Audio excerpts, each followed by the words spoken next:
Hello friends, this is Bapi Sardar. Welcome to my channel. আজকের topic বন্ধুরা, how to use upper case, proper case এবং lower case formula. তো এখানে বন্ধুরা কিছু এমপ্লয়িজ নেম আছে।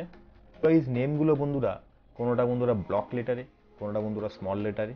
তো এমপ্লয়িজ নেমগুলোকে আমরা আপার, প্রপার এবং লোয়ার কেসে বন্ধুরা গোছাতে পারি। তো চলুন বন্ধুরা আপার কেস, লোয়ার কেস এবং প্রপার কেস ফর্মুলাটা অ্যাপ্লাই করি।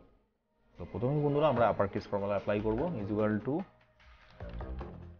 আপার টেক্সট চাইছে বন্ধুরা, আমরা সিম্পল টেক্সটটা দিয়ে বন্ধুরা ব্র্যাকেট ক্লোজ করে এন্টার করলাম। দেখুন বন্ধুরা, পুরো ডেটাটা বন্ধুরা আপার কেসে চলে এলো, সবকটাই বন্ধুরা ব্লক লেটারে চলে এলো। এবারে বন্ধুরা আমরা প্রপার কেস অ্যাপ্লাই করব। Equal to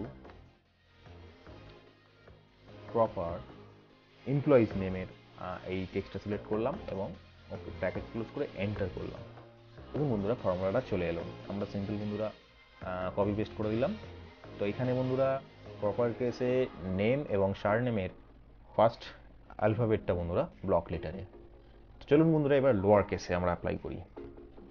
is equal to lower text চাইছে, আমরা এটাকে সিলেক্ট করলাম, ব্র্যাকেট ক্লোজ করে এন্টার করলাম। দেখুন বন্ধুরা পুরোটাই স্মল লেটারে চলে এলো। তো বন্ধুরা আশা করি এই ভিডিওর মাধ্যমে আপার, প্রপার এবং লোয়ার কেস নিয়ে আপনাদের যাবতীয় সমস্যার সমাধান করতে পেরেছি। তো ভিডিওটা যদি বন্ধুরা ভালো লেগে থাকে অবশ্যই লাইক, কমেন্ট এবং শেয়ার করবেন, আর অবশ্যই বন্ধুরা সাবস্ক্রাইব করবেন। থ্যাংক ইউ বন্ধুরা।